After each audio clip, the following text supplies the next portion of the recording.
Many birds live in the countryside, where we may see them if we look carefully in shrubs and trees.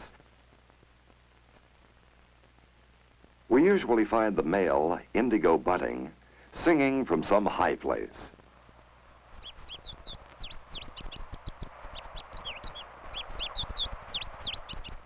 The female bunting is seldom seen because she is plainly colored and devotes most of her time to taking care of the nest. Here, she has been carefully feeding her young. The sparrow-like appearance of the female reminds us that buntings are members of the sparrow family. These nestlings are about 3 days old. Young buntings are fed large quantities of insects, and they grow rapidly. Buntings are useful birds because they eat so many insects harmful to trees and crops. At a distance, the male looks almost black. Closer up, we can see the deep blue color that gives the indigo bunting its name. Along roadsides, we commonly see the eastern kingbird with its black back, long white-tipped tail, and white underparts.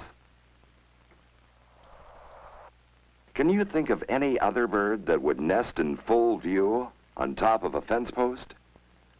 Unlike most birds that conceal their nests from enemies, the kingbird protects its home by fierce attacks, hence its name, kingbird.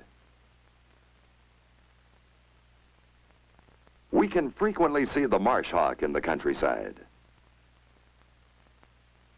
Its food is mainly small animals, such as mice, which are destructive to the farmer's crops. The hawk has strong feet and sharply curved claws with which it catches small animals.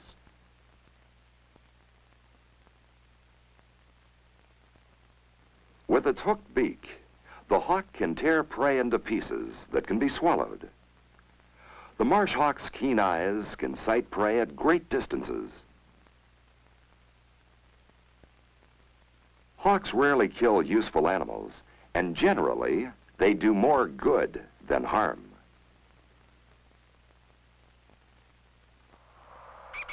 In this dead tree stump is the nest of the sparrowhawk. It is so small a bird that it's able to nest in an old flicker hole. The female sparrowhawk comes to the nest regularly, bringing food to her young. The sparrowhawk is poorly named. It is not a true hawk, but a falcon, with long pointed wings. And it does not live on sparrows or other birds, but mainly on insects. Sparrowhawks eat great quantities of grasshoppers. The sparrowhawk is sometimes hunted by man, simply because it's supposed to be harmful. And so it is becoming a rare bird in some parts of the country, even though it is really quite beneficial.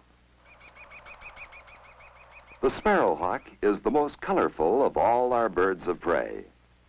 The young birds are colored like the adults, the handsomely marked face and spotted underparts. A back of rusty red color with black bars and wingtips of gray-blue help us identify the sparrowhawk. The nighthawk is another bird of the countryside. It is a night bird and spends the day sleeping or sitting quietly. This female is hard to see because the markings on her feathers match the leaves and sticks of the woodland floor. A good example of camouflage. The nighthawk prefers pastures or open woods. It nests on the ground and sometimes on the gravel roofs of buildings. Because it eats almost nothing but insects, the nighthawk is very helpful to man. The nighthawk has a distinctive call, which you may hear as you walk along in the evening in the countryside. In many parts of the United States, the mourning dove is a very common bird of the countryside. The dove makes a poor nest, just a simple platform of twigs and grasses, in which the female lays only 2 eggs. The mourning dove is a member of the pigeon family, And like other pigeons, it has iridescent colors on its neck. Young mourning doves are awkward and quite homely, but they grow rapidly and in 2 weeks after hatching look very much like their parents.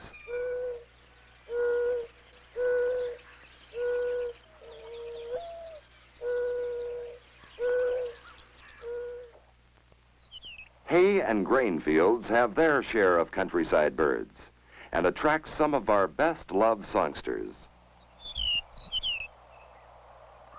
The handsome meadowlark is familiar to anyone visiting wide grassy fields. Meadowlark nests are hidden deep in grass.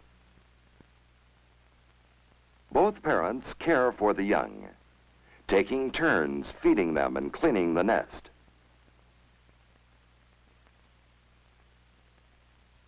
When the meadowlark is in the grass, it is hard to see because the streaks on its back blend with the grasses around it.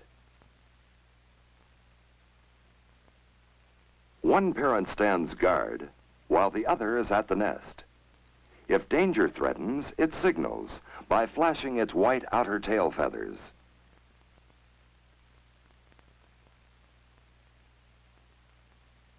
Its mate, observing these signals, waits quietly until danger is over.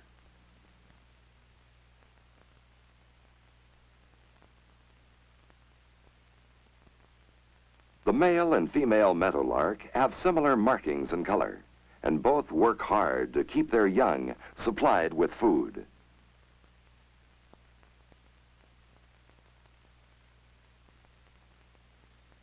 The meadowlark carries an enormous amount of food to its young.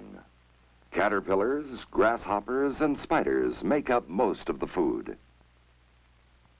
The food is pushed down into the mouths of the young birds.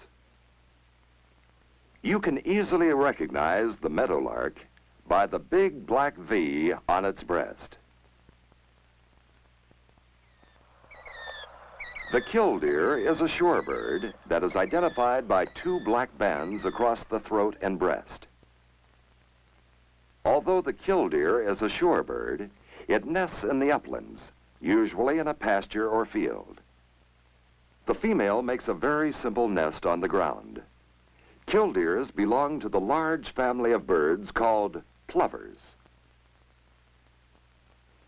Killdeer young are called chicks rather than nestlings because they have eyes that are open upon hatching, and within a few hours are able to leave the nest and run about.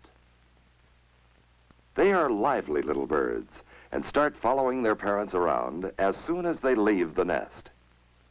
They can soon find and pick up their own food. Killdeers are often seen looking for food on the shores and beaches of streams, lakes, and ponds. If an adult sees danger, it calls. And each chick crouches and stays motionless.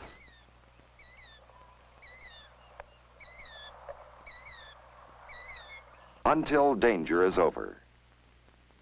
The chicks can run very fast on their long legs the very first day out of the nest, and you would have difficulty trying to catch one of them.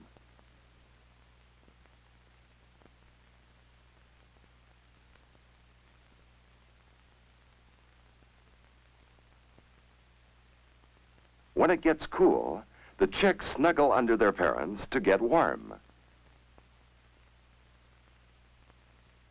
You notice that the killdeer has the peculiar habit of bobbing its head and shoulders up and down.